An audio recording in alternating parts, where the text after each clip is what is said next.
को कबूल फरमाया और तूने उन घरानों को बरकत से माला माल किया। और तेरे बेटे ने जिसने आज तेरे तख्त को सजाया, तूने उसे भी अपने जलाल के लिए इस्तेमाल किया, उसे और उसके घराने को भी बरकत से माला माल कर। और कुदूस खुदावन, अब जबकि वक्त हुआ चाहता है कि हम तेरी जिंदा पाक आवाज को सुने, तो कुदूस खुदावन आज तो तूने अपने बेटे पास्टर लतीफ को वो खुराक अता की ताकि तेरी भेड़ों में तकसीम करे। तो कुदूस खुदावंद, तू हमें हमारे ज़हनों और दिलों की जमीन को भी जरखेज बना। कुदूस खुदावंद, हमें वो अकल और फहम अता कर ताकि जो कलाम आज तूने अपने बेटा की मार्फत हम तक पहुंचाना है, हम उसको समझ सके, अपने बदलों में उतारे, उसको हजम करें, उसके मुताबिक जिंदगियां बसर करें, ताकि तेरी आमद के लिए अपने आप को तैयार पाए। क्योंकि हम नहीं जानते कि किस वक्त तू हमारे दरमियान मौजूद होगा।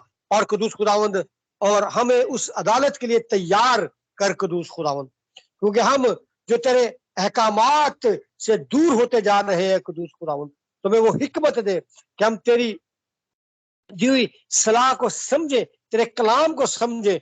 और तूने अपने पायंबरों को, अपने बेटो बेटियों को मुकर्रर किया है ताकि तेरी भेड़ों को वो खुराक अता करे, वो कलाम दे। कुदूस खुदावंद, तो जो आज कलाम तूने अपने बेटे को अता किया है, वो हमारी जिंदगियों में असर रखे। कुदूस खुदावंद, एक एक के साथ तो जितने भी सब तेरे हजूर सन हुए, सबको भारी बरकत से नवाज। कुदूस खुदावंद, और हमें तैयार कर।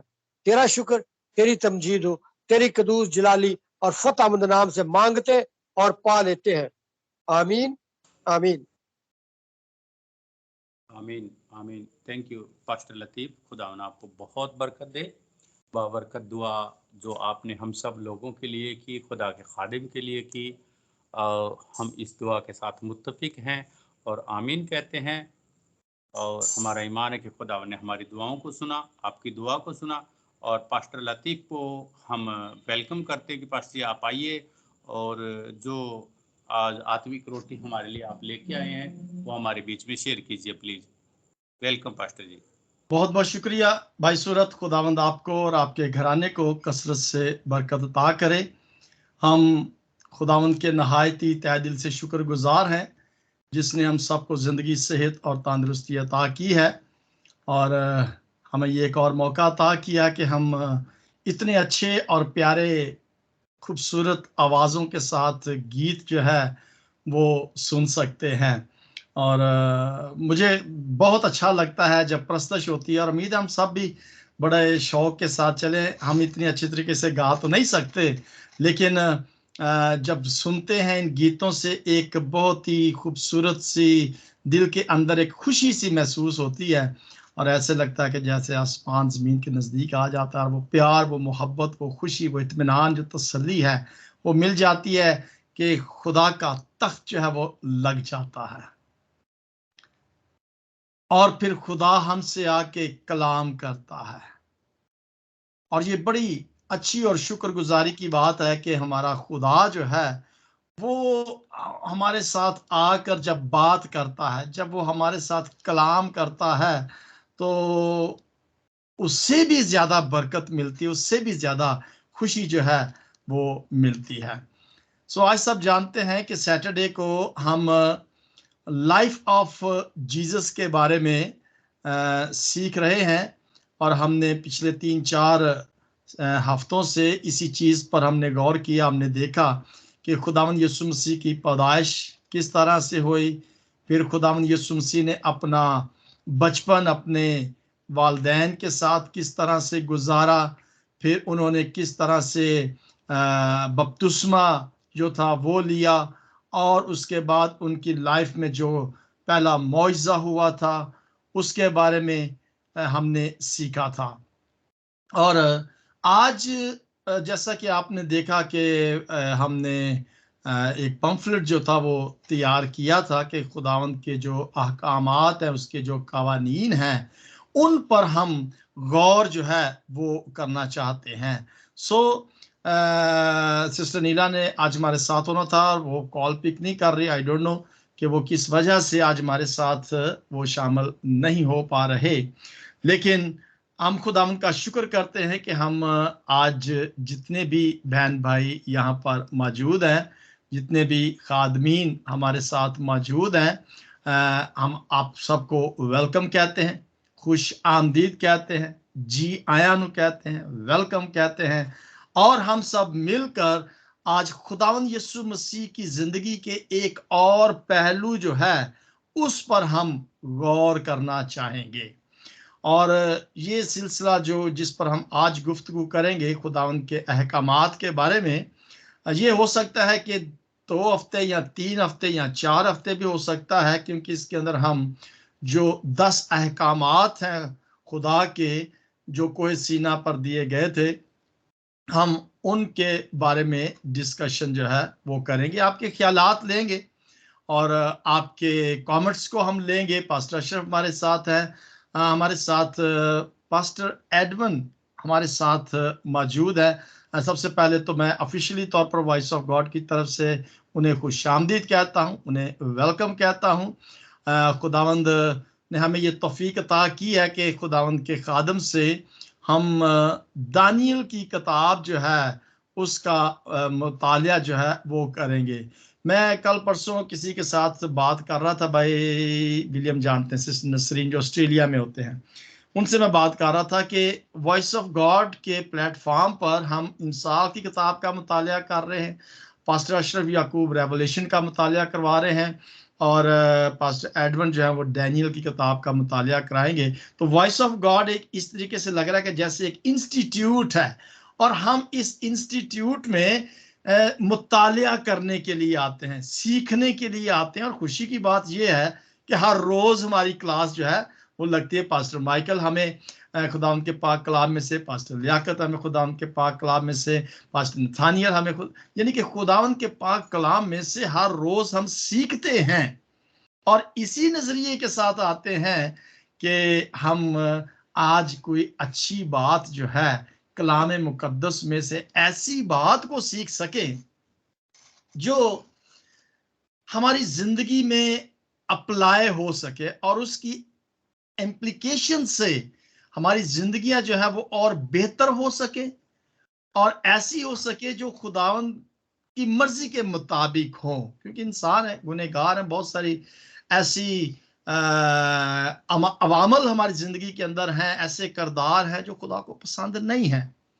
इसीलिए खुदा ने हमें कुछ अहकामात दिए हैं कि हम उन पर अमल करके कम से कम थोड़े से तो उसके पसंदीदा हो सके। मुकम्मल तौर पर ही हम उसके हैं, लेकिन कई दफा हम दरगजर कर जाते हैं, पीछे हट जाते हैं, और फिर उससे खुदा जो है वो थोड़ी सी हमारी सीधा, जिसे कहते हैं ना, वो डंडा मारता, थोड़ा सा सुधारता है हमें। सो हम देखेंगे कि खुदावन यीशु मसीह ने जब बपतिस्मा लिया, तो बपतिस्मा लेने के बाद खुदावन यीशु मसीह मनादी के लिए तैयार थे, और मनादी के लिए करने के लिए एक बहुत बड़ा काम था जो खुदावन यीशु मसीह ने किया मनादी से पहले। और वो हम देखते हैं मत्ती रसूल की अंजील में और उसके 4वें बाब में, जब हम देखते हैं कि खुदावंद यीशु मसीह जब उन्होंने बपतिस्मा लिया तो अबलीस उन्हें आजमाने के लिए क्या करता है, 40 दिन और 40 रात का जब खुदावंद यीशु मसीह ने मनादी का काम शुरू करना था तो उन्होंने रोजा रखा था, और रोजा रखने के बाद उन्होंने मनादी का काम जो था वो शुरू करना था। और आजमाइशों के बारे में हम बात नहीं करेंगे, लेकिन एक चीज जो हमारा आज का टॉपिक है, उन्वान है, उस पर हम गौर करेंगे कि जब खुदावंद यीशु मसीह को आजमाया गया तो उसके अंदर हम देखते हैं 4 बाब मैथ्यू चैप्टर 4 एंड वर्स 10 के अंदर लिखा हुआ है, जब खुदावंद यीशु मसीह को आजमाया गया तो खुदावंद यीशु, आजमाइशों को हम सब जानते हैं, ठीक है, लेकिन 10वीं आयत के अंदर एक जुमला है जो खुदावंद यीशु मसीह ने कोड किया। 10वीं आयत में यीशु मसीह ने उनसे कहा है, शैतान दूर हो, क्योंकि लिखा है, इट इज रिटन। खुदावंद यीशु मसीह ने शरीयत में जो कुछ लिखा गया है। खुदा यीशु मसीह उसे जानते थे, इसीलिए उन्होंने कहा लिखा है, इट इज रिटन। क्या लिखा हुआ है कि तू खुदावंद अपने खुदा को सजदा कर और सिर्फ उसी की इबादत कर।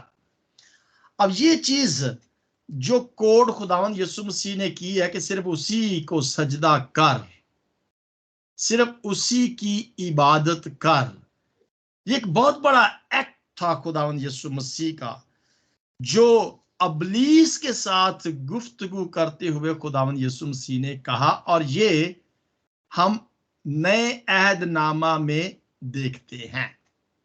अब इस नए अहदनामा में खुदावंद यीशु मसीह ने जिस बात को कोट किया, उन्होंने कोट किया शरीयत में से, और वो शरीयत आप सब जानते हैं, खरूज 20 बाब के अंदर जो 10 हुक्म दिए गए हैं। सो हम कोशिश करेंगे कि इस सैटरडे अगर हो सकता है कि हम 2 कवानीन जो है उन पर हम गुफ्तगू कर लें, आपके कमेंट्स लेंगे, आपके ख्यालात जो है वो आप अपने ख्यालात का इजहार करेंगे। और खुशी की बात है कि पास्टर एडविन लतीफ हमारे साथ हैं, पास्टर अशरफ हमारे साथ है, पास्टर सेबेस्टियन तो नहीं है, सिस्टर शाजिया है हमारे साथ, पास्टर लियाकत हमारे साथ है। आज पास्टर माइकल और पास्टर रॉबर्ट हमारे साथ नहीं है, पास्टर नथानियल आई थिंक वो हमारे साथ नहीं है, लेकिन हो सकता है कि नेक्स्ट सैटरडे वो हमारे साथ हों। सो इससे पहले कि हम आगे बढ़ें, मैं चाहूँगा कि छोटा सा तारफ जो है पास्टर एडविन लतीफ का हो जाए, तो उसके बाद फिर हम अपना जो पहला हुक्म है, जो शरीयत का पहला हुक्म है, उस पर हम आज गुफ्तगू करेंगे। और वो हुक्म आप सब जानते हैं कि मेरे हुज़ूर गैर ममूदों को ना मानना, इस पर हम डिस्कशन करेंगे, ठीक है। और इसको फिर हम नए अहदनामा में भी इस चीज को देखेंगे। जी पास्टर एडविन, आप छोटा सा तारफ करवाएं, हम आपके ख्यालात का इजहार जो है आज की गुफ्तगू में जरूर सुनना चाहेंगे, लेकिन पहले आप छोटा सा तारफ कराएं और उसके बाद फिर हम आगे बढ़ेंगे। जी शुक्रिया पास्टर जॉन। मेरा नाम एडविन लतीफ़ है और मेरा ताल्लुक सेवंथ डे एडवेंटिस्ट चर्च से है, और इस टाइम मैं लाहौर में पाकिस्तान में हूँ। और seventh day Adventist church Pakistan के अंदर 2 सेक्शंस में डिवाइडेड है, 2 सूबे दिए हुए हैं, एक नॉर्दर्न सेक्शन कहलाता है, दूसरा सदर्न सेक्शन। और जो नॉर्दर्न सेक्शन है उसमें KPK और पंजाब का प्रोविंस है, और इस सेक्शन में मैं एज ए एग्जीक्यूटिव सेक्रेटरी की खिदमात सर अंजाम दे रहा हूँ। और सबसे बढ़कर इस वक्त मैं अपना तारुफ इस हवाले से भी करवा सकता हूँ कि पास्टर जॉन लतीफ़ का छोटा भाई हूँ। आई थिंक थैंक यू भाई साहब। कितने बच्चे हैं? मेरे जी 3 बच्चे हैं, बड़ा बेटा है और उसके बाद 2 बेटियां हैं।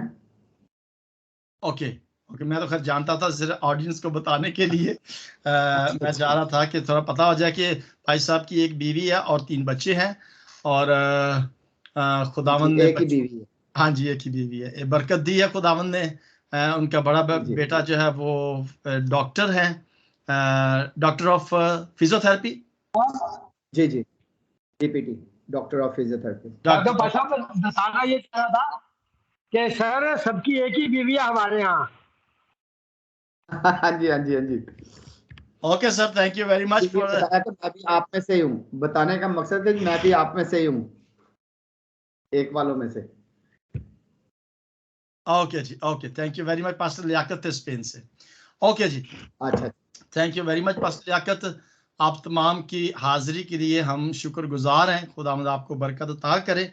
जी इससे पहले कि हम उस पहले हुक्म को देखें, और जो पहला हुक्म जो था वो था कि तू मेरे हुजूर गैर माबूदों को ना मानना, ठीक है। अब हम इस चीज को देखेंगे। आपने वो इश्तिहार देखा होगा कि जिसपे मैंने बनाया था कल, और उस पर लिखा गया था कि प्रैक्टिस इन लाइफ, कि जो खुदा के कवानीन हैं वो कवानीन को हम अपनी जिंदगी में किस तरह से प्रैक्टिस कर रहे हैं। सवाल करेंगे और आपके ख्यालात का हम शुक्रगुजार होंगे। मैं पूछना चाहता हूं कि वो कौन से ऐसे माबूद हैं, माबूद हम सब जानते हैं खुदा को कहते हैं, कौन से ऐसे और खुदा हैं जो हमारी जिंदगियों में हैं, जिनको हमने अपना खुदा मान लिया है और उस सच्चे खुदा को कई दफा हम मानने से इनकार कर देते हैं। थोड़ी सी डेफिनेशन अगर कोई बताना चाहे कि ये हुक्म पहला जो है ये किस तरह से हम अपनी प्रैक्टिकल लाइफ में दरगजर कर देते हैं, या हम नजरअंदाज कर देते हैं, या हम उस पर अमल नहीं करते उस हुक्म पर जो खुदा ने हमें दिया है। मैंने नए ऐदनामा में जो हमने स्टार्ट में हवाला पढ़ा था कि खुदावंद यीशु मसीह ने इस बात को कोट किया था। अगर आप खुदावंद यीशु मसीह के वो मत्ती रसूल के इंजील उसका 4 बाब और उसकी 10वीं आयत को पढ़ेंगे ना, तो उससे हमें अंदाजा एक मिल जाता है कि खुदावंद यीशु मसीह किस वक्त ये कह रहे थे और किस सवाल पर उन्होंने ये जवाब दिया था, शैतान ने क्या कहा था। इस पर हम अंदाजा लगा सकते हैं कि इब्लीस ने अगर खुदावंद यीशु मसीह को आजमाया था तो वो हमें भी आजमाता है। जी एनी कॉमेंट, आप हाथ खड़ा कर सकते हैं और बता सकते हैं। जी पास्टर जी, खुदा तो बाद किसी ਨੂੰ ਅਹਿਮੀਅਤ ਦੇਣਾ बुत प्रस्ती है, भावें कोई इंसान होवे, भावें कोई अपना कोई चीज भी होवे, खुदा तो ਵੱਧ अगर ਅਸੀਂ ਉਹਨੂੰ ਮੰਨਿਆ ਤੇ ਗਲਤ ਹੈ। यही खुदा शैतान ਨੂੰ कह रहा ਸੀ कि सिर्फ खुदावंद अपने खुदा ਨੂੰ सजदा कर, किसी होर ਨੂੰ नहीं। जी भाई साहब। ओके राइट, पास्टर लियाकत का पहले हाथ खड़ा किया है, उसके बाद फिर पास्टर एडवन। पास्टर लियाकत जरा टाइम कोशिश करेंगे, उसके बाद सिस्टर नसरीन भी है। ज्यादा से ज्यादा वक्त जो है ना वो ना ले, कम से कम वक्त ले। जी भाई विलियम ने बहुत अच्छा जवाब दिया। जी पास्टर लियाकत।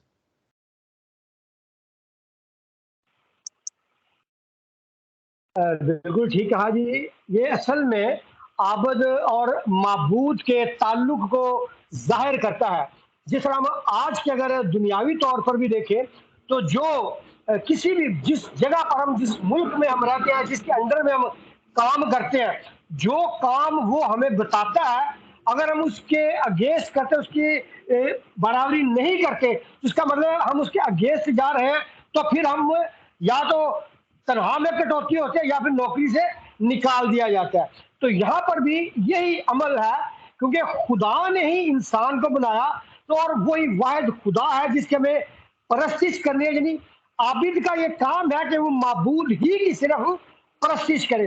अगर हम उसके अलावा किसी और की तरफ जाते हैं तो इसका मतलब है हम उस हुक्म को अदूल कर रहे हैं और हम सजा के हकदार हैं। जी thank you very much pastor Liaquat. Pastor Edwin, उसके बाद सिस्टर नसरीन। जी जी मैं इन दोनों के साथ मुत्तफिक होते हुए आगे बात को बढ़ाऊंगा कि बिल्कुल ऐसे ही है जैसे दोनों पासवानों ने कहा कि जब भी हम किसी भी चीज को, चाहे वो आपकी स्टडीज हो जाएं, आपके पेरेंट्स हो जाएं, आपके बच्चे हो जाएं, आपकी ड्यूटी हो जाए, आपकी तालीम हो जाए, व्हाट्सएवर इट इज, जब किसी भी चीज को अपने खुदा से ज्यादा प्रायोरिटाइज कर देते हैं तो समझें कि आपने पहला हुक्म तोड़ दिया। कैसे प्रायोरिटी दे देते हैं हम? जी सवाल ये है, प्रायोरिटी कैसे देते हैं हम? जी वो ऐसे है कि मैं छोटी सी मिसाल देने लगा। लेट्स से कि हमारी इबादत का वक्त है 8 बजे, या लेट्स से कि हम सैटरडे को इस टाइम पे इबादत का टाइम सेट किया हुआ है, लेकिन उस टाइम पे हम किसी और चीज को प्रायोरिटाइज कर देते हैं, या खुदा से बढ़कर हम अपनी जो वैल्यूज हैं वो अपने बच्चों को दे देते हैं। ओ नहीं बच्चों की तालीम का टाइम हो गया, अभी चर्च नहीं जाना, बाद में कर लेंगे। अगर खानदानी दुआ का वक्त है, मुकर्रर किया हुआ है 7 बजे, ओ नहीं आज उसको वो एग्जाम है, उसको टाइम देने दो, पहले वो नहीं आप पढ़ लो, हम कर लेते। मीन आपने जो टाइम सेट किया है खुदा के लिए, उस टाइम में किसी और को वो वक्त दे देते हैं तो आपने प्रायोरिटाइज कर दिया उस चीज को, उस काम को, तो इसका मतलब कि आपने खुदा से ज्यादा उसको तरजीह दी। तो इस तरीके से डेली, हर रोज रात को सोते वक्त मैं सोचता हूं कि हमें सोचना चाहिए कि आज मैंने कहीं खुदा से बढ़कर किसी और को प्रायोरिटाइज तो नहीं कर दिया, खुदा से बढ़कर किसी और को वक्त या टाइम या कोई और तरजीहात में तो नहीं उसको शामिल कर लिया। अगर कर लिया है तो समझे कि हम, अब मैं एक छोटी सी मिसाल दे रहा हूं कि देखें, आप ने वो मूवी देखी होगी जीसस, तो उसमें जो करेक्टर है, मैं एक जगह पे सेमिनार करवा रहा था तो मैंने बहुत सारे जो नामवर लोग थे उनकी तस्वीरें दिखाई और एकदम उस रॉबर्ट पावल उसकी फोटो दिखाई तो किसी ने नहीं पहचाना, और जैसे ही मैंने वो मूवी के करेक्टर वाली तस्वीर दिखाई, एवरीबॉडी सेड जी जीसस जीसस जीसस की तस्वीर है। हालांकि वो तस्वीर बेसिकली किसकी है? उस बंदे की है। तो आपने उस तस्वीर को ज्यादा प्रायोरिटाइज कर दिया, जगह जगह पे आप लगा रहे हैं। खुदावन को वक्त देने की, या बाज़ औक़ात हम ऐसे भी कर लेते हैं कि खुदा के काम में हम आगे प्रायोरिटाइज करें, लेकिन खुदा को पर्सनली वक्त ही नहीं दे पाते। जब आप अपने काम को, इवन के अपने, जी हम प्रीचिंग के लिए जा रहे हैं तो खुदा का जी, जैसे आज कोई वाकया हुआ है तो उस वाकये के लिए हम भागे जा रहे हैं, लेकिन पर्सनली खुदा का जो वक्त है उसको नहीं देते, तो मैं समझता हूं कि हम प्रायोरिटाइज कर रहे हैं खुदा के ऊपर उसको। और जब भी आप किसी चीज को ऊपर प्रायोरिटाइज कर, तो वो मेरे नजर में तो यही है, हमें अपनी तरजीहात जो हैं उनमें थोड़ा सा गौर करने की जरूरत है कि हम अपनी जिंदगी में किन चीजों को तरजीह दे रहे हैं खुदा से बढ़कर। राइट, सो खुदा से बढ़कर और कोई चीज हमारी जिंदगी में नहीं आनी चाहिए। जी सिस्टर नसरीन और उसके बाद सिस्टर अनीता सनी। सिस्टर नसरीन। जी पास्टर जी, मैं तो बहुत छोटी सी हूँ यहाँ पर, मैं तो बस यही कहूंगी कि जैसे सब पास्टर साहबान ने बताया कि हम सबसे ज्यादा खुदावंद को हमें तरजीह देनी चाहिए। या इस जमाने में, इन वक्त में तो बहुत सारे हम लोगों के, यानी कि दुनियावी लोगों के बहुत सारे खुदा हो चुके हैं, लेकिन हम खुदावंद का मैं शुक्र करती हूँ कि हम जहाँ कहीं भी हो हमारा दिल धड़कना शुरू हो जाता है, खासकर मेरा तो और दिल मचलना कहना चाहिए कि शुरू हो जाता है कि इस वक्त दुआ शुरू होती है। तो मैं इस वक्त या तो जॉब पर हूँ या मैं कहाँ हूँ, जहाँ भी होती हूँ तो मैं यही सोचती हूँ कि मैं किस तरह से दुआ में शामिल हो सकूं। तो कलाम में लिखा है, क्योंकि लिखा है कि तू खुदावंद अपने खुदा को सिजदा कर और सिर्फ उसी की इबादत कर। तो हमें हर वक्त उसकी इबादत के लिए सोचना चाहिए, क्योंकि वही हमारा जिंदा खुदावंद है, वही हमारा खुदा है जिसके लिए हमें हर वक्त तैयार रहना चाहिए और उसकी इबादत करनी चाहिए। यही मेरा छोटा सा बहुत अच्छा जवाब सिस्टर जी, आपका ख्यालात के हम कदर करते हैं। आपने बिल्कुल सही जवाब दिया है कि हमें, देखिए मुझे कई दफ़ा ऐसे होता है कि जब इबादत नहीं हो रही होती तो सिस्टर नसरीन का मैसेज आता है कि आज इबादत नहीं हो रही, और ये मैं आपको मिसाल नहीं दे रहा, ये मैं हकीकतन बता रहा हूँ सिस्टर नसरीन का। और भी बहुत सारे बहन भाई हैं, भाई एयाज है और मलेशिया से, उनका भी मैसेज आ जाता है कि भाई साहब आज इबादत नहीं हो रही। कई दफ़ा मैं किसी पॉइंट पर होता हूँ, अपॉइंटमेंट पर, या ट्रेन लेट हो जाए या कोई मसला हो जाए, इबादत ना हो, तो आपके जब आ जाते हैं ना मैसेजेस की इबादत नहीं हो रही, इट मीन्स के हमारी जिंदगी के अंदर वो इबादत जो है ना वो एक मोहब्बत में बदल गई है। और इबादत होती वो है जब मोहब्बत होती है, मोहब्बत नहीं है तो फिर इबादत जो है वो नहीं है। जी कमेंट लेंगे sister Anita Sunny. Praise the Lord. बहुत ही अच्छा खुदा के खादमों ने कहा, जरूर ऐसा ही है। हमारा पर्सनल जो रिश्ता है खुदावन के साथ पहला होना चाहिए। जैसे कि हम फैमिली प्रे में भी और सारा दिन इबादत और वर्शिप में भी होती हूँ, लेकिन ऐसा कोई रात का जो कोई टाइम मैंने खुदावन के साथ स्पेंड किया जो जिस पे मेरा आज दिल होता, उस रात में ये दिल होता है कि मैं ऐसी प्रे करके सो जाऊं। लेकिन इतनी तड़प होती कि नहीं, कलाम को खोल के देखो, जो खुदा ने आज मुझसे बात करनी है वो कलाम के थ्रू भी करनी है। दुआ तो मैं जल्दी जल्दी करती हूँ कि आज मैंने कलाम बच्चों के साथ जो रात को ज़बूर पढ़ के सोया है, तो मैं ना रात को ऐसे करूंगी, बस जल्दी दुआ करके सो जाऊंगी। लेकिन फिर भी खुदावन ऐसे हमें उठाता है कि नहीं, वो हमसे बात करना चाहता है। प्रेज। और सबसे अव्वल दर्जा जब हम खुदावन को देते हैं तो हम अपनी रिटर्न में ब्लेसिंग को देखते हैं, रूहानी ब्लेसिंग ये देखते हैं जो सबसे हमें अव्वल दर्जे में लेके जाने वाली है। Praise the Lord. और खुदावन को वर्स में भी लिखा है कि जेलिस फील होती है कि हम किसी और चीज की वर्शिप भी करें। जैसे बच्चे मेरे वर्शिप करते हैं गिटार पियानो में, तो वो खुदावन में सीखते सीखते कभी उनका ऐसे मूड होता है मामा कि मैं थोड़ा सा किसी और म्यूजिक में, तो हम उन्हें फौरन कहते हैं कि ये रॉन्ग है, गलत है, तो बच्चे एक्सेप्ट करते हैं हमने बच्चों को। और फिर बच्चों ने खुद भी ये वर्स पढ़ लेते हैं तो उन्हें पता चल जाता है कि ये गलत है। हालांकि इस एज में बच्चों को नहीं पता चलता, हमारे बड़ों को भी काफी नहीं पता चलता, लेकिन जब वर्स पढ़ते हैं और जब खुदा का ये रूह छूता है तो फिर वो खुद ही एक्सेप्ट करते हैं कि ये उनके दिल को खुदावन छूता है। Praise the Lord. तो हमें पहला दर्जा खुदावन को ही देना चाहिए, और हमें तस्वीरों में नहीं, हमारा खुदावन जिंदा खुदा है, तस्वीरों में नहीं रह गया, क्योंकि खुदावन को ये पसंद नहीं कि हम किसी और की तस्वीर या किसी चीज को अहमियत दें। Praise the Lord. Thank you. Praise the Lord, praise the Lord. बहुत बहुत शुक्रिया। पास्टर अशरफ हमारे साथ है। भाई साहब, आपका कमेंट भी हमें अच्छा लगेगा, हमें हौसला मिलेगा और ज्यादा। पास्टर अशरफ याकूब भाई, सूरत का जवाब हम लेना चाहते हैं, उसके बाद पास्टर अशरफ आप तैयार रहिएगा। जी भाई सूरत। Shalom everyone. पास्टर, आप सबकी बातें सुनकर मुझे बहुत अच्छा लगा और बहुत कुछ सीखा मैंने। लेकिन मैं मेरी लाइफ जैसे यहाँ इंडिया से, तो मैं बताता हूँ कि जैसे नॉर्मल हम इंसान हैं, काम करना भी बहुत ज़रूरी होता है। कभी कभी ऐसा होता है कि हम इन दिनों में तकलीफ होती है तो हम चर्च में नहीं जा पाते, तो तकलीफ भी होती है कि चर्च नहीं गए, लेकिन काम पे भी जाना जरूरी होता है। राइट, बिल्कुल जरूर। और उसके बाद में फिर ऐसे होता है कि जैसे मैं आज 6-7 साल से जैसे मसीह में हूँ और स्काइप मीटिंग में ऐड रहता हूँ, तो जब शाम का वक्त होता है तो ऐसी तलब लग जाती है, पता नहीं कब कॉल आए और मैं ऐड होऊं। तो कभी ऐड हो पाते हैं, कभी नहीं भी ऐड हो पाते नेटवर्क की वजह से। तो हमें ये दिल में ये रहती है कि हम खुदा के साथ कितने कनेक्ट रहें। जैसे अभी हम तकलीफ जब होती है थोड़ी अंदर से, लेकिन हम किसी को बोल नहीं पाते कि हम प्रस्ती सुनते हैं, गीत जबूर सुनते हैं, तो वो बहुत अच्छा लगता है। जिससे पहले हम महमूदों की दूसरे उनकी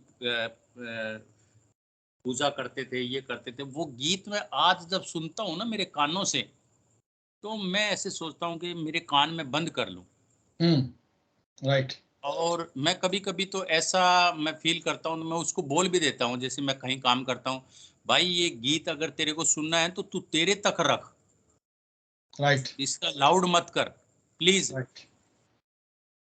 तो ये तकलीफ हमें अंदर से जब होती है ना, तो ऐसा हमें ऐसा लगता है कि हम कहीं ना कहीं खुदावन से कनेक्ट हैं और खुदा हमारे साथ कनेक्ट है। बहुत शुक्रिया भाई सूरत, बिल्कुल बहुत शुक्रिया। खुदावंद आपको बरकत दे। पास्टर अशरफ याकूब, अगर आप अवेलेबल हैं तो कोई बता सकते हैं कोई ऐसा खुदा माबूद जो हमारी जिंदगी में आ गया और खुदा से बढ़कर हमने उसको अहमियत दे दी है। Welcome pastor Ashraf. यस, आप सिर्फ खानदान को ही देखें तो आपको पता चलता है कि इसमें बहुत से मबूद हमने बना रखे हैं शायद। इसके अलावा मिसाल के क्या कि अगर मैं किसी जगह काम करता हूँ और इतना काम करता हूँ, इतनी मेहनत करता हूँ, तो मेहनत करना कोई बुरी बात नहीं है। लेकिन अगर मैं खुदा के लिए वक्त नहीं दे पा रहा, काम में इतना मशगूल हूँ, मेहनत कर रहा हूँ, लेकिन मैं खुदा को वक्त नहीं दे रहा, दैट मीन कि वो भी मेरे लिए एक बुत बन गया है। काम करना अच्छी बात है, लेकिन इतना ज्यादा कि आप खुदा को भूल जाएं, और that is actually worshipping an idol. खानदान के अफराद या दूसरे अफराद का जब हम उनको ज्यादा अहमियत देते हैं, एडमन साहब कह रहे थे कि अब उनको अहमियत देते हैं तो वो हमारे लिए बुत बनते हैं, दैट इज ट्रू। लेकिन हमारा काम, हमारा बाज़ात वक्त खुदा को ना देना, ये भी बुत बन जाता है, और जिसकी वजह से हम उसकी प्रस्तुत करते हैं। थैंक यू जी, बहुत बहुत शुक्रिया भाई साहब, खुदा आपको बरकत इसके दे। अलावा एक और बात है, जी सर, इसके अलावा एक और बात है कि बाज़ात ना मूर्तों को भी सजदा किया जाता है, विच इज एक्चुअली बुत परस्ती से भी बढ़कर है। जी जी, वो सेकंड किसी और जिसको देते हैं। जी जी जी, क्या?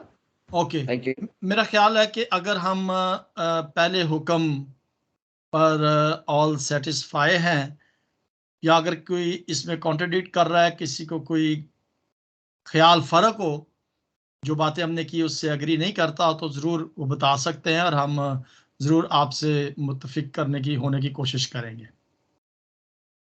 किसी का कोई अलग मुत्तफिक नहीं है, कोई कॉमेंट नहीं है, ओके। सो हम अब बढ़ते हैं आगे से। हमारे पास अभी 10 मिनट हैं।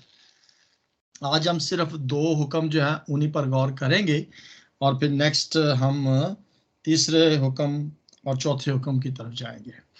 अच्छा, इससे पहले कि हम दूसरे हुक्म पर जाएं, मैंने एक ना हवाला निकाला हुआ था, जो कि मत्ती रसूल की अंजील उसका 19वां बाब और उसकी 16 आयत से 22वीं आयत जो है, ये हम, मेरा ख्याल है कि आज हम एक ही हुक्म लेते हैं, इतना हमारे पास टाइम नहीं है।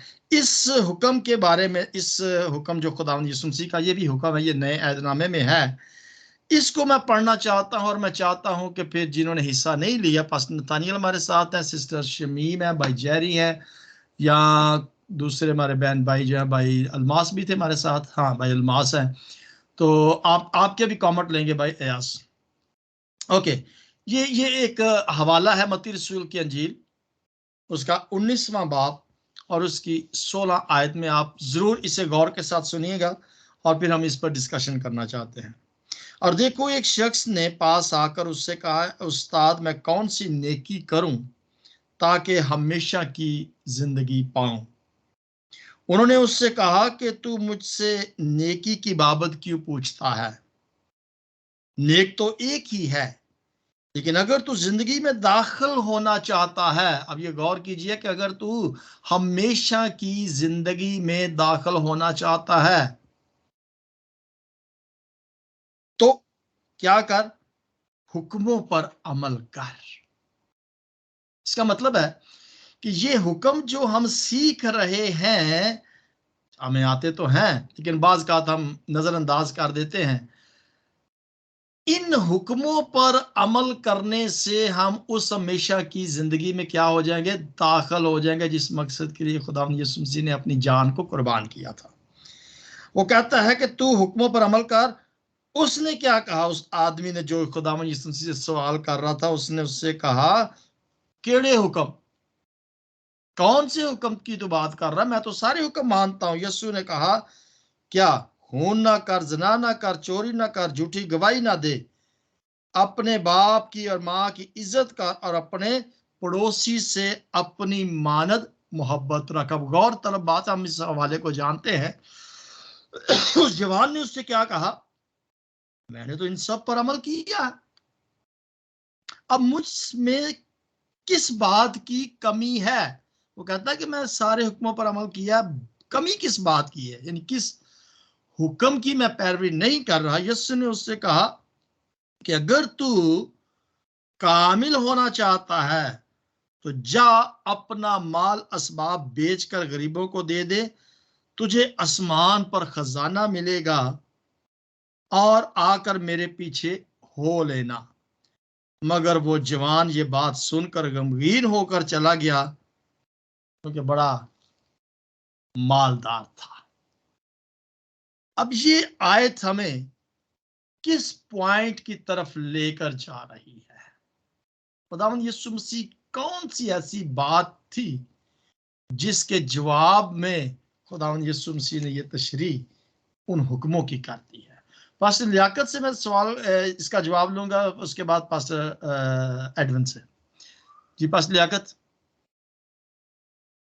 ऑफ हो गए हैं। चले पास्टर एडविन हमारे साथ हैं। जी भाई साहब। थैंक यू भाई साहब। यहाँ पे बात बड़ी गहराई की है कि वो कह रहा है कि जी सारे हुक्मों पे मैं अमल कर रहा हूँ, सारे हुक्मों पे उसने अमल किया है और है दौलतमंद। तो इसका मतलब ये है, जो मेरी नज़र में, मैं भी एक इंसान हूँ, बट आई फील कि तमाम हुक्मों पे सबसे हैवी जो है वो दौलत है, मालदार होना। और इसको अगर हम देखें वाइज की किताब में, इसे बलाए अजीम का नाम दिया गया दौलत को, और इसीलिए वो गमगीन हो गया कि हैं ये इतनी मेहनत करके मैंने दौलत जमा की है और खजाना बनाया है, अब यीशु मसीह कह रहे हैं कि ये बेच दे और आसमान पे जमा कर। यहाँ पे बेसिकली what I feel कि it was not only the wealth, ये wealth कुछ और थी। देखिए उसने तो कह दिया कि जी मैं ज़िना नहीं करता, चोरी नहीं करता, ये नहीं करता, वो नहीं करता, सारे हुक्मों पे अमल कर रहा हूँ, लेकिन दर हकीकत में वो जो माल जमा किया हुआ था, यीशु मसीह जानता था उसकी बदनीयती को, कि ये जो हुक्मों पे कह रहा है कि जी मैं अमल कर रहा हूँ, पर दर हकीकत में अमल नहीं करता। माल जमा करना जरूरी नहीं है कि आप गलत तरीके से ही उसको जमा करें, आप अच्छे तरीके से भी कर सकते हैं। लेकिन व्हाट आई फील कि यहाँ यीशु मसीह दिलों को, नियतों को, इंसान की सोच को भी जानता है।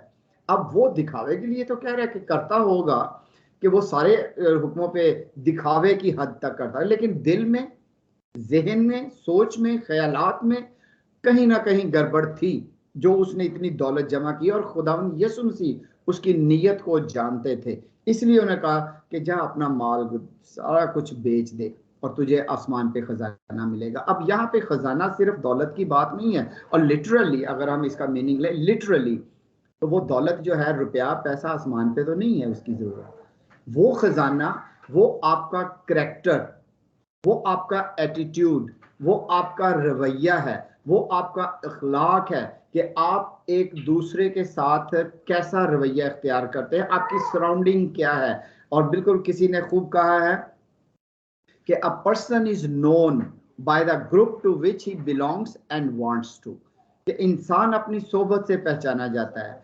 अब दौलतमंद होना कहीं ना कहीं उसके अंदर लालच, घमंड, फख्र का मवाद या मादा पाया जाता था, जिसको खुदावंद यीशु मसीह बखूबी जानते थे। इसलिए उन्होंने कहा कि जा ये चीजें खत्म कर और आसमान पे तुझे खजाना मिलेगा। मेरी नजर में यही है कि लिटरली वो रुपया पैसा नहीं, वो अमीर था, लेकिन उसकी अमीरियत होने की वजह क्या थी वो मसीह जानते थे। This is what I feel. बिल्कुल सही बात आपने कही है कि असल में वहां पर खुदावंद यीशु मसीह हमारे किरदार, हमारी सोच, हमारा रवैया जो है, हमारा एटीट्यूड, एक दूसरे के साथ किस जरिए नजरिए से हम देखते हैं या बर्ताव करते हैं, ये वो खजाना है जो जिस पर हम आज खास तौर पर बात कर रहे हैं कि ये कानून प्रैक्टिकली हमारी जिंदगी में किस तरह से सादिर होते हैं। जी पास्टर लियाकत आ गए मेरा ख्याल। जी पास्टर लियाकत। Yes sir. इस पास्टर लियाकत आ गए हमारे साथ। पास्टर लियाकत जी हमारे साथ। Yes sir. Sorry, I am listening, but I can't talk now because someone is with me. Okay, it's all right sir, no problem. जी पास्टर, सॉरी पास्टर हमारे साथ थे और कोई? पास्टर नथानियल हमारे साथ है। Pastor Nathaniel welcome. पास्टर जी, सबसे बड़ी बात अगर अनाजील का मुताला करते हैं तो पहले तो नंबर 1 तो उसने अगर देखें तो दूसरी अनाजील में लिखा कि उसकी नीयत में ही खोट था, उसने आजमाने के लिए कहा था। और जब बंदा किसी को यानी तंजिया तौर पर आजमाने के लिए कहता है तो उसकी सबसे पहले, जैसे कि पास्टर एडवन ने कहा, उसकी नीयत में फतूर था। क्योंकि नीयत जो है, नीयत आपकी कामल होगी तो आपका अमल जो है वो पाए तकमील तक पहुंचेगा। और जैसा कि उन्होंने कहा कि उनका रवैया सही नहीं था, और वो रवैया क्यों नहीं सही था? उसका दिल लगा हुआ था उसकी दौलत के ऊपर। अगर वो सच्चे दिल से यसू का पैरोकार होना चाहता था तो वो जकई की तरह अपना दिल खुला करता और अपना खजाना गरीबों की तरफ खोलता और यसू के पीछे हो देता, तो फिर उसे मुक्ति मिलती। वहां पे जैसा कि पास्टर जी ने कहा, वहां उसकी नीयत, उसका रवैया जो था वो सही नहीं था। और अगर हमारा रवैया, हमारा जो अखलाक है दूसरों के ताई नेक होगा तो यकीनन हमें हर चीज वो मिल जाएगी जिसकी हम आस खुदा उनसे लगाए बैठे। मैं पास्टर एडवन के साथ और इन नकात के साथ मुत्फिक। जी बिल्कुल, बहुत बहुत शुक्रिया पास्टर साहब, खुदावंद आपको बरकत अता करे। जी पास्टर अशरफ, आप इस बारे में कुछ बताना चाहते हैं किसी और डायरेक्शन से? जी जी। ये देखें, अगर आप तीनों अनाजील में देखें ना, सिनॉप्टिक गॉस्पेल्स में, तो आपको पता चलता है कि ये कहानी थोड़े से फर्क तरीके से बताई गई है। ये नौजवान हकीकत में खुदावंद यीशु मसीह का शागिर्द बनना चाहता था। वो भागता हुआ आया और यीशु मसीह भी उसको अपना शागिर्द बनाना चाहते थे, लेकिन दुनियावी चीजों का लालच आड़े आ गया। दौलत को खुदावंद, उसने ये सोचा कि खुदा ने ये बहुत बड़ी कीमत मांग ली है मुझसे। तो मतलब ये है कि यहाँ पर जो दुनियावी चीजों का लालच है ना, वो मुझे या किसी को भी खुदा की बादशाह से दूर कर देता है। यहाँ पर दुनियावी चीजों के लालच से मुझे मना किया गया है। उसकी नीयत में मुझे नहीं लगता शक है। उसकी नीयत थी कि वो यीशु मसीह का शागिर्द बने, लेकिन दुनियावी चीजों का लालच उसको खुदा से दूर ले गया और खुदा की बादशाह से भी शायद दूर ले गया। Thank you. बहुत बहुत शुक्रिया भाई साहब, थैंक यू वेरी मच। खुदावंद आपको कसरत से बरकत अता करे। मैं समझता हूँ कि आज के लिए इतना ही काफ़ी है, और ये पहले हुक्म की जो तशरीह या समझ आज हमने पाई है, उम्मीद है कि ये तमाम की तमाम गुफ्तगू जो है ये हमें झंझोड़ती रहेगी, हमें कायल करती रहेगी कि कम से कम हम अपनी ज़िंदगी में रहते हुए कोशिश करें आज के कलाम के मुताबिक कि हम इसके मुताबिक ज़िंदगी को बसर करके तो खुदावंद यीशु मसीह के उस हुक्म पर अमल कर सकें और उसमें हम दाखिल हो सकें। लास्ट में कोई कमेंट देना चाहता है? क्लोजिंग हम फिर इसको करते हैं, हमारे पास टाइम खत्म हो गया है। तो एनी कमेंट? जी विलियम साहब। जी पास्टर जी सर। सब ने सारी गल की और अच्छी तरीके समझ भी आई, बड़ा अच्छा सी सारे का जवाब। पर एक चीज थोड़ी जी समझ नहीं आई, कि ना समझ आई तो पूछ लेना चाहिए। खुदा दा दूसरा कम असी पढ़ रहे सा, लिखा है कि तू अपने लिए कोई तराशी हुई मूर्त ना बनाना। जिन्नी असा गल्लां भी ठीक ने, बहुत सी गल्लां ने, लेकिन हाल तक मेरे ज़हन च ही अटकी हुई है, तराशी हुई मूर्त ना बनाना। इसके बारे में कोई दसो सानू। सर मैंने जैसे बताया था कि हम नेक्स्ट सैटरडे दूसरे हुक्म पर जाएंगे, क्योंकि टाइम की कदर करना भी बहुत ज़रूरी है हमारे लिए। आज सिर्फ हम पहला हुक्म ही कर सके हैं, हमारे पास टाइम नहीं है, सिर्फ हमारे पास 11 मिनट है सिर्फ बाकी, तो हम क्लोजिंग करना चाहते हैं। और नेक्स्ट सैटरडे को हम दूसरा हुक्म जो है उसको हम पुराने यादनामे में भी देखेंगे और फिर नए हुक्म में भी इसको देखेंगे, और फिर हम ये देखेंगे कि आज कौन कौन से ऐसी तराशी हुई मूर्तें हैं जिनको हम सजदा करते हैं। Thank you, God bless you. आपका क्वेश्चन बिल्कुल ठीक है, गौर करेंगे हम इस पर। जी, थैंक यू वेरी मच भाई सूरत। क्या एडमिन जी सर। जी, मैं आप सबका थैंक यू करना चाहता हूँ। This is the first time that I have attended this meeting और रियली आई एम ब्लेस्ड कि बहुत कुछ सीखने को मिला है और आप सबके साथ रफ़ाकत रख के खुदाम के कलाम की तरफ बढ़े हैं। I really enjoyed it and I'm really blessed by all this participation और उम्मीद है कि हम और सीखते चले जाएंगे। खुदावंद आप सबको बरकत दे जिन्होंने पार्टिसिपेट किया। हम कोशिश करेंगे कि कल हम इंट्रोडक्शन जो है डैनियल की किताब का आपके हवाले से इंट्रोडक्शन अगर आप हमें देंगे कल 8 बजे पाकिस्तानी टाइम, और डैनियल की किताब को हम स्टार्ट करेंगे, आप इंट्रोडक्शन दीजिएगा और उसके बाद फिर हम बाकायदगी के साथ इसका हम इसकी स्टडी जो है वो करेंगे। और क्योंकि पास्टर अशरफ जो है वो रेवल्यूशन की किताब मुतालिया करवा रहे हैं, तो ये ज़रूरी है कि रेवल्यूशन को समझने के लिए अगर डैनियल की किताब को पहले हम समझ लें, वो एक एक आयत तक कर रहे हैं, तो होपफुली कि आप उसे जल्दी से जल्दी कवर करें, एक एक चैप्टर करके या जिस तरीके से भी है, ताकि हम रेवल्यूशन के एंड के जो हिस्से हैं उन्हें अच्छी तरीके से समझ सकें। मैं कोशिश करूंगा कि इसको चैप्टर वाइज किया जाए ताकि जल्दी इसको कंप्लीट किया जाए। Okay, जो sir. मेन थीम है वो किया जाए। Main theme. थैंक यू जी, गॉड ब्लेस यू जी। भाई सूरत, मीटिंग को क्लोज करें। Hallelujah, thank you pastor ji, खुदा आपको बरकत दे। और pastor Edwin, pastor Liaquat, pastor Ashraf Yaqub ने जो पास्टर निथानियल गुलजार से जो सब पास्टरों से खादमों से हमें जो सीखने को मिला, हमने बहुत बरकत पाई।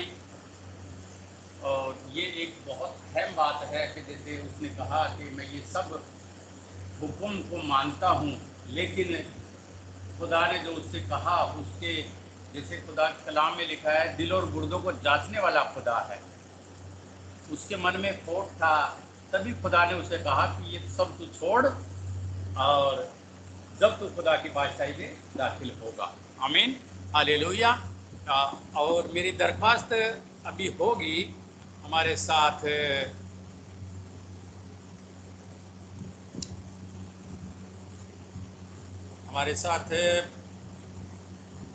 पास्टर निथानियल से मेरी दरख्वास्त होगी कि आज जितनी भी हमने खुदा के कलाम से सीखा उनके लिए, और सबकी प्रेयर रिक्वेस्ट भी आप खुदा के हुजूर में रखिए, कॉमन प्रेयर कीजिए सबके लिए। ये टाइम बहुत हो चुका है। जी पास्टर निथानियल। जी बहुत बहुत शुक्रिया भाई सूरत। चलिए दुआ करते हैं। कदूस कदूस खुदा लश्करों के खुदा यहोवा पाक, खुदा जलाल के बादशाह, कौमों तो कबीलों के खुदा, खुदा पाक रहमतों के बानी, दिल की गहराइयों से अपने सर को झुकाते हुए तेरा शुक्र बजा लाते हैं। शुक्र करते हैं जिंदगी के लिए, जिंदगी की सांसों के लिए, इस चढ़ाए वक्त के लिए जो तूने हमें बख्शा कि हम तेरे हुजूर आए, अपने आप को तेरे ताबे करें और अपनी मुनाजातें तेरे सामने पेश करें। ऐ बाप, तेरा शुक्र हो कि हमें जिंदों की ज़मीन पर सलामती से रखा। हमसे तो बहुत सारे अच्छे लोग थे जो चाहते थे कि आज का दिन देखें, लेकिन ऐसा ना हो सका क्योंकि उसमें तेरी पाक मर्जी शामिल ना थी। ये तेरी मर्जी की ऐन मुताबिक हमने तेरी महिमा गाई, तेरे कलाम की बातों को सीखने की कोशिश किया। बाप, तौफीक दे के हम तेरे कलाम पर अमल पैरा होते हुए अपनी जिंदगी को तुझसे जोड़ते हुए बरकत पाए और तेरा शुक्र जाए। अब जबकि आप बाप वक्त आन पहुंचा है कि हम इस इबादत से रुखसत हो। हमारी कुछ शुक्रगुजारियां, आसें हैं, उम्मीदें हैं जो तू ही पूरी कर सकता है, क्योंकि बाप तू यहोवा यरी खुदा है जो हर चीज को मुहैया करने में कादिर मुतलक। तेरे खादमीन का शुक्र करता कि तूने बाप उनको दनाई और फहम बख्शा जिन्होंने तेरे कलाम की बातों को हम तक पहुंचाने के लिए तेरी दी हुई अकल को इस्तेमाल करते हुए तेरे कलाम की आगाहियों को हम तक बयां की। ऐ बाप, मैं तेरे खादमीन के लिए बरकत की इल्तिजा करता हूँ और तेरा शुक्र करता हूँ कि तूने उनको इस लायक बनाया कि तेरे कलाम की समझ बूझ को रखते हुए हमें वो समझा सके कि तू क्या कहना चाहता है। बाप, मैं तेरे खादमीन के लिए बड़ी बरकत की इल्तिजा करता हूँ और मिन्नत करता हूँ कि आसमान के दरीचे खोलते हुए अपने करम की निगाह अपने खादमों पे कर। पास्टर लियाकत के लिए, पास्टर अशरफ याकूब के लिए, पास्टर एडवन के लिए, पास्टर लतीफ जॉन के लिए और मुझ हकीर के साथ भी है बाप, तो अपनी बरकत को नाज़िल फरमा ताकि बाप तेरे कलाम की उन बातों को जो तू चाहता है कि वाजिब तौर पर वैसा जैसा तू सिखाना चाहता है वैसे ही तेरे लोगों तक तेरी आवाज को पहुंचाया जाए और तेरे लोग तेरे कलाम की बातों को सीखते हुए बरकत पाए। शुक्रगुजार हूं तेरे बंदा भाई सूरत के लिए जिन्होंने आज तेरे कलाम की मुनादी की उस खिदमत को जो कहानत की खिदमत है अंजाम दिया है बाप। बाप तो अपने बंदा को ढेरों बरकत से नवाज और उस आस उम्मीद को पूरा कर जिसकी तुझसे हाजत रखता है। खासकर बच्चों के लिए इल्तिजा करते हैं, अन्नू के लिए, राजेश के लिए, उनकी मिसेस के लिए। बाप तो भाई सूरत और उसके गिराने को ढेरों बरकत से नवाज हर आस उम्मीद को खुशी को पूरा कर जिसकी तुझसे हाजत रखते हैं। भाई अलमास खोकर के लिए और उनके गिराने के लिए बरकत की इल्तिजा करते हैं। सिस्टर अनीता सनी के लिए उनके गिराने के लिए बरकत की इल्तिजा करते हैं। सिस्टर अनीता यूसुफ के लिए और उनके गिराने के लिए बरकत की दुआ करते हैं। सिस्टर समर सराफीन के लिए, बच्चों के लिए, डॉक्टर साहब के लिए हम बरकत की दुआ करते हैं। खासकर बेटी को याद करते हैं कि जिसकी शादी होने को है बाप, तो अपनी बेटी को बरकत देना और हर निज़ाम को ऐसा तरीके से पाए तकमील तक पहुंचाना ताकि वो शादी ऐसा तरीके से अंजाम हो और तेरा नाम इज्जत और जलाल पाए। सिस्टर परदोस के लिए, सिस्टर किरण के लिए, सिस्टर रुखसाना के लिए, सिस्टर शाजिया हमीद के लिए, इन सब बहनों के लिए और उनके गिराने के लिए बरकत की इल्तिजा करते हैं। सिस्टर नसरीन के लिए हम बरकत की इल्तिजा करते हैं, मिन्नत करते हैं उनके दामाद के लिए। क्या बाप तो सिस्टर के दामाद को जल्द उनके साथ मिलाप करा ताकि बाप ये घराना पाए तक में पहुंचे और तेरे नाम का झंडा लहराए कि तू खुदावंद है जो हर चीज को मुहैया करने में काबिल है मतलब है। मिन्नत करता हूँ भाई जैरी के लिए और उनके घराने के लिए। बाप भाई जैरी और उनके घराने को ढेरों बरकत से नवाज, अपने करम की निगाह कर और भाई जैरी की आंखों को चंगा कर। बाप पास्टर मैथ्यूस मैचन के लिए, बच्चों के लिए, सिस्टर शाजिया के लिए हम बरकत की दुआ करते हैं। सिस्टर मलिहा के लिए, डॉक्टर साहब के लिए, बच्चों के लिए हम बरकत की दुआ करते हैं। मिन्नत करता भाई अयाज के लिए और उनके गिराने के लिए। के बाप भाई अयाज और उनके गिराने को ढेरों बरकत से नवाज। तेरे लोग हैं और तेरे चिरागा की बेड़े तेरे जलाल के लिए महिमा गाते हैं बाप। तू उनके नजराना अकीदत को सोख्तरी कुर्बानी की तरफ कबूल फरमा और बदले में बरकत से मामूरी बख्श। भाई विलियम के लिए और उनके गिराने के लिए बरकत की दुआ करते हैं। भाई विलियम के लिए खास करके अब आप सेहत और सलामती के लिए दुआ करते हैं। जो भी उनके पाँव का जख्म है तेरे यीशु नाम के वसीले से शफा में बदले और तेरा बंदा यीशु नाम के जलाल के लिए गवाही दे बाप भाई और उसके घराने को ढेरों बरकत दे। भाई रियाज अंजम के लिए हम बरकत की दुआ करते हैं, उनके घराने के लिए बरकत की दुआ करते हैं। मिन्नत करता खास कर खादमीन के लिए जो इस आईडी में आते हैं, तेरे कलाम की बातों को हम तक पहुंचाने का जरिया बनते हैं। एक एक खादम को बड़ी बरकत दे। पास्टर अशरफ याकूब के साथ हो, पास्टर एडवन के साथ हो, पास्टर लियाकत के साथ हो, पास्टर लतीफ जॉन के साथ हो, पास्टर माइकल के साथ हो, पास्टर रॉबर्ट के साथ हो। बाप इन खादमीन को और इनके घरानों को देरों प्रकार से नवाज, किसी शय की कमी ना आने पाए बल्कि हमेशा तेरे खादमीन तेरे जलाल में खर्च हो। तेरे कलाम की मुनादी की बशारत को तेरे लोगों तक पहुंचाए, ताकि तेरी भटकी भेड़ें उस कलाम को सुनते हुए तेरे गला में वापस आए। भाई साइमन के लिए खास कर मिन्नत करता हूँ क्या बात, भाई साइमन को रोजगार जैसी नेमत से आसूदा कर, ताकि ये बंदा तेरे जलाल के लिए गवाही दे। सिस्टर समीना के लिए, बेटी सानिया के लिए बरकत की दुआ करते हैं। सिस्टर रूबीना के लिए, बच्चों के लिए, बेटी रिमशा के लिए हम बरकत की दुआ करते हैं। भाई सखार के लिए, बेटी रजिया के लिए, बच्चों के लिए हम दुआ करते हैं।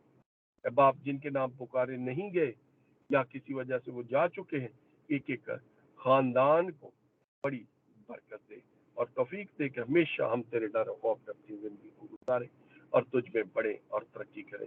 सिस्टर अनीला के लिए और उनके घराने के लिए बरकत की दुआ करते हैं। बाप आखिर में अपने लिए और अपने घराने के लिए बरकत की दुआ करते हैं। मिन्नत करता हूँ अपनी शरीक हयात के लिए, खासकर उनकी आंखों की जो भी तकलीफ है तेरे यीशु नाम में शिफा में बदले। बच्चों के लिए हम बरकत की दुआ करते हैं। जवानी के दहलीज में है बाप, बच्चों को अपनी पनाह में रख, ताकि हमेशा तेरे डर और खौफ में अपनी जिंदगी गुजारें। और जैसे जैसे अपनी जिंदगी में आगे बढ़े, तुझ में भी आगे बढ़े और तरक्की करें। मैं अपने कारोबार की बढ़ोतरी के लिए दुआ करता हूँ, मिन्नत करता हूँ कि एक अच्छी नौकरी अता कर, ताकि हम भी ऐ बाप तेरे जलाल के लिए गवाही दें। ऐ बाप बड़ी बरकत दे और तौफीक दे कि हमेशा तेरे डर और खौफ में अपनी जिंदगी गुजारते हुए तुझे पा लें। ये सब कुछ मांगते आप ही के कादर बेटे यीशु नासरी के नाम के वसीला से।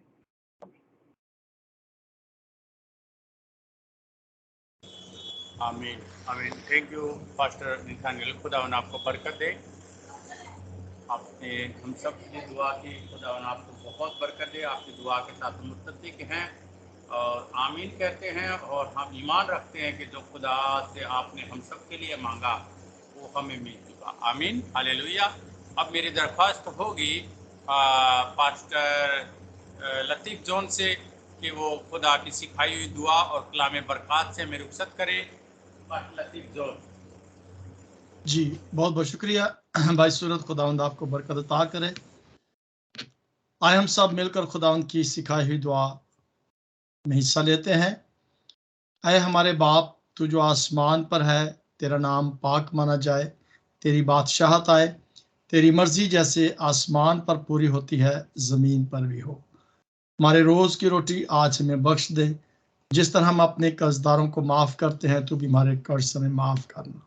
हमें आजमाइश में न लाना, बल्कि बुराई से बचाना, क्योंकि बादशाहत, कुदरत और जलाल हमेशा तेरा ही रहे। आमीन। हमारे खुदावंद यीशु मसीह का फजल, खुदा बाप की मोहब्बत, पाक रूह कुद्दस की रफाकत और शराकत कुल ईमानदारों के साथ, कौम बनी इस्राएल के साथ और सारी हाजिर जमायत के साथ अब से लेकर हमेशा तक होता रहे। आमीन। खुदावंद आप सबको बरकत दे। बहुत बहुत शुक्रिया भाई सूरत, खुदावंद आपके साथ हो। आमीन। थैंक यू पास्टर जी। सभी खादमिनों का मैं शुक्रगुजार हूँ जिन्होंने हमें सिखाने के लिए वक्त निकालते हैं।